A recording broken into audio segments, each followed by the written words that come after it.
Então, queria começar tocando num ponto que o Henrique mencionou há pouco. É o seguinte, existem hoje cerca de 4,4 milhões de crianças nos Estados Unidos que têm um de seus pais sem documentos. Até 2050, 4,7 milhões de crianças teriam um ou ambos os pais em condição irregular. A atual lei que permite que qualquer pessoa que nasce nos Estados Unidos seja americano tem quase 150 anos e faz parte, inclusive, da Constituição americana. E aí eu te pergunto, o senhor diria que Trump estaria, de certa maneira, redefinindo a alma dos Estados Unidos ao acabar com a concessão da nacionalidade para crianças que nascem de pais imigrantes sem documentos? Não, deixa eu, até porque ele não tem poder para isso.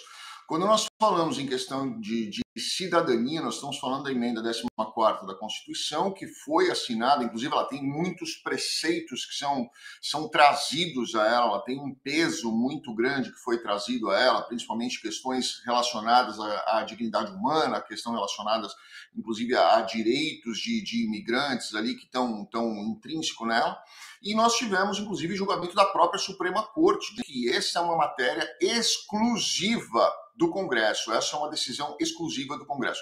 Então, para você mudar uma emenda à Constituição, você precisa ter maioria absoluta no Congresso americano, ou seja, 2/3 de votação, e nós temos também aí uma questão da limitação dos poderes presidenciais, que não cabe a ele fazer uma emenda à Constituição, nem mesmo cabe a ele fazer uma alteração, porque não está dentro da competência de um presidente.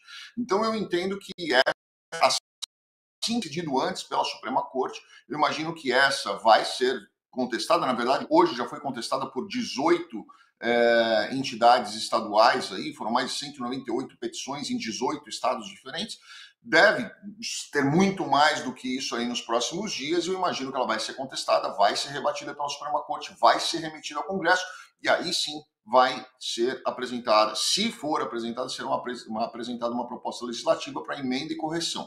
Se isso realmente acontecer. Na minha visão, é 100% inconstitucional essa assinatura do presidente no dia de ontem. Entendi. Quer dizer, o decreto de Donald Trump nessa linha será, você está afirmando, certamente questionado na justiça, no que seria, então, uma longa batalha jurídica, né? Mas ele fica aí já criando, chamando atenção, jogando luz nesse tema, né? A estratégia do Donald Trump sempre foi essa, né? Ele cria uma cortina de fumaça para as pessoas prestarem atenção em pequenos detalhes em alguns pontos, enquanto isso ele vai passando outras medidas que são realmente relevantes para ele, são realmente interessantes para ele, e essas medidas acabam não tomando a mesma proporção de mídia e de interesse e até mesmo de fiscalização das pessoas. Muito bem. Henrique, se quiser a qualquer momento fazer a pergunta aí, quer? Diga lá. Pergunta que, na verdade, eu queria aproveitar, boa noite, e questionar, por exemplo, até que ponto essa situação, por exemplo, pode se repetir com outros temas, não só com o caso da concessão da cidadania norte-americana, mas com outras medidas já anunciadas pelo próprio Trump, ou seja, que ele acabe tendo de enfrentar muito mais resistência na justiça e tendo dificuldades de implementar uma agenda que foi aprovada nas urnas, não é? Como eu falei aqui, essa é a estratégia de Donald Trump. Eu já estava aqui nos Estados Unidos bem antes dele assumir pela primeira vez, e na primeira vez foi a mesma coisa. Se vocês se lembrarem, ele colocou um banimento aí em 4 vistos, que foram vistos LH, J e M, que são vistos que são concedidos para pessoas que trabalham nas Big Techs, são pessoas que são trabalhos sazonais de colheita, são trabalhos sazonais de manutenção que precisam ter, o americano não quer fazer e não tem gente dentro dos Estados Unidos para fazer esse tipo de trabalho. E ele simplesmente, do dia para a noite, colocou um banimento nesses vistos e muita gente se desesperou. Isso foi derrubado, obviamente, na corte, foram realmente restituídos esses vistos às pessoas e as pessoas puderam entrar dentro dos Estados Unidos.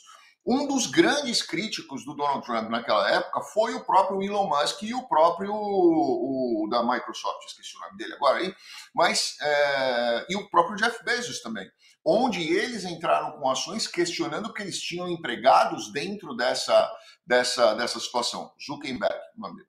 E nós tivemos aí diversos processos que mantiveram os vistos dessas pessoas que trabalhavam para essas grandes empresas. E hoje, essas grandes empresas, se vocês olharem, inclusive, as declarações do Elon Musk anteontem, foi justamente nesse sentido. Precisamos de mais pessoas com vistos H, que foram justamente os vistos que o Donald Trump baniu naquela época, bloqueou, na verdade, suspendeu temporariamente. Isso já demonstra que nessa estratégia do Donald Trump, criar uma nuvem de fumaça para gerar o caos, as pessoas olharem para ela enquanto ele aprova outras questões, que na época foi a redução foram os tax cuts que ele fez aqui, as pessoas estão preocupadas com uma coisa aqui, quando na verdade a grande jogada está acontecendo em paralelo e não chamando tanta atenção da mídia.